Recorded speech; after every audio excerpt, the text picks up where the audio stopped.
Hola, mi nombre es Javier Candelas y hoy vamos a hablar del método Berlitz en español. La estructura de esta presentación va a estar basada en 5 puntos, que son estos. El primero son los orígenes del método. Vamos a hablar de cómo surgió el método. Luego vamos a hablar de la evolución en el tiempo, desde sus comienzos hasta la actualidad. El tercer punto van a ser los elementos fundamentales, las bases de este método. El cuarto punto, la aportación que hace el método a la actualidad en cuanto a la enseñanza de idiomas. Y por último, mi opinión personal de lo que es el método y de lo que aporta en la actualidad. Maximilian Berlitz nació en 1852 en Alemania y murió en 1921 en Nueva York. A la edad de 17 años se trasladó a los Estados Unidos y fue un estudioso de los idiomas, del latín, del griego, y así como idiomas europeos, siguiendo la estructura de gramática, traducción.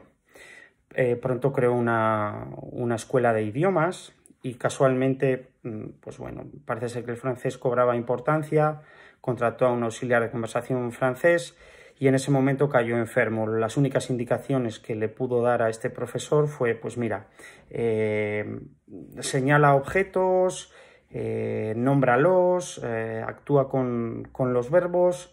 Y no pudo decirle mucho más. Había un problema, que este profesor no hablaba inglés, por lo tanto todo lo tuvo que hacer en francés.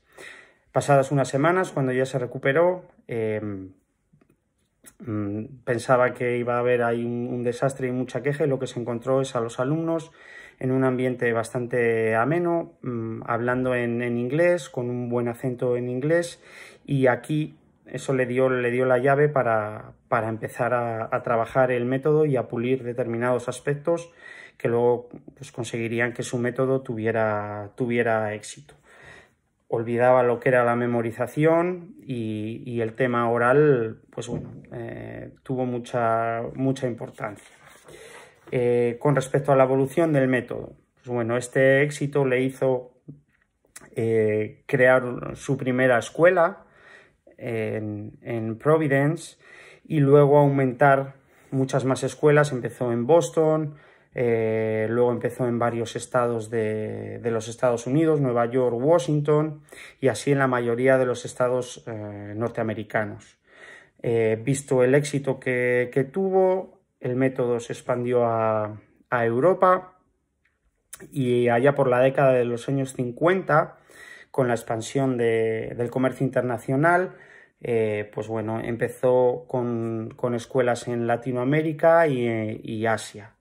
Creo que en su primer centro en México fue en torno a 1960, y así continuó con Brasil, con Venezuela, Argentina, Colombia, Chile. En el área de Asia, en 1968, en Tokio, ya abre su primera academia, su primera escuela de idiomas, teniendo alrededor de unas 50 en la actualidad en Asia. En Europa hay alrededor de 150 centros y en los Estados Unidos alrededor de 70. En total, en el mundo, según su página, dice que hay unos 500 centros de idioma, lo que está bastante bien. También ha habido una evolución en cuanto al alumnado. En un principio el alumnado era un alumnado que estaba interesado en aprender idiomas o viajeros que lo necesitaban.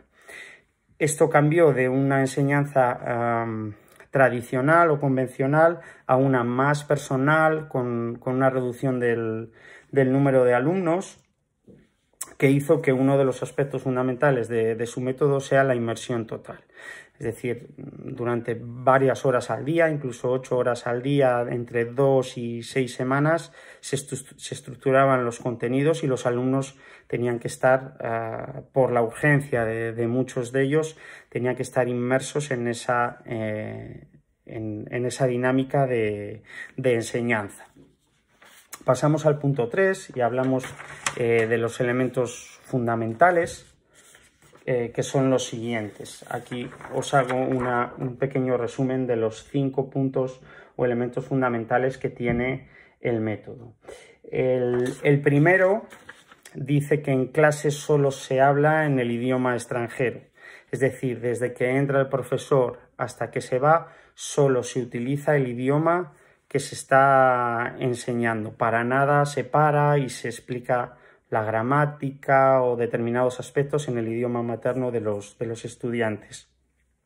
También hace mucho énfasis en la palabra escrita, de manera que los alumnos leen y escriben lo que antes han trabajado a nivel de comprensión y de habla. Ese es otro de los aspectos fundamentales. No hay una enseñanza gramatical formal tampoco, es decir, hoy vamos a trabajar la gramática. Eso lo eliminan, de manera que ellos dicen que se aprende una gramática de manera natural, usándolo en conversaciones. Otro de los aspectos que creen importantes es el de aprender a pensar en el nuevo idioma. No hay traducciones, simplemente hay asociaciones de palabras nuevas con objetos e ideas que ellos trabajan en el aula. Los alumnos no pueden pensar en su lengua materna, tienen que pensar en la lengua en la que están aprendiendo. Es algo que yo veo difícil, pero que bueno, luego hablaremos en mi opinión personal. Y como último punto o elemento fundamental es que el profesorado tiene que tener bastante fluidez, una gran fluidez en el idioma en el que está enseñando. Prácticamente tiene que ser nativo. Pasamos al punto cuarto, que se refiere a aportaciones en la actualidad, y he destacado 4 aportaciones. La primera es que desarrollan las habilidades orales de los alumnos. La segunda es que desde el primer momento ya están hablando el idioma que están aprendiendo de una manera, dicen ellos, natural y sin traducciones. Que la dinámica se centra única y exclusivamente en el alumno para que hable el mayor número de tiempo, y que los contenidos son muy prácticos. Ya para terminar, que voy a llegar a los 8 minutos, mi opinión personal, creo que el utilizar una metodología comunicativa siempre es sinónimo de éxito y vende mucho, ya que el alumno desde el principio está hablando en el idioma que quiere aprender. Creo que puede ser un método válido para determinados sectores y en determinados momentos, teniendo en cuenta el contexto y los objetivos que se quieren, pero en resumido, creo que la gramática debe de estar ahí siempre, y debe de haber un equilibrio de todas las herramientas que nos proporciona la lengua para enseñar un idioma. No solo lo oral, no solo lo gramatical, siempre tiene que haber ese equilibrio. Muchas gracias.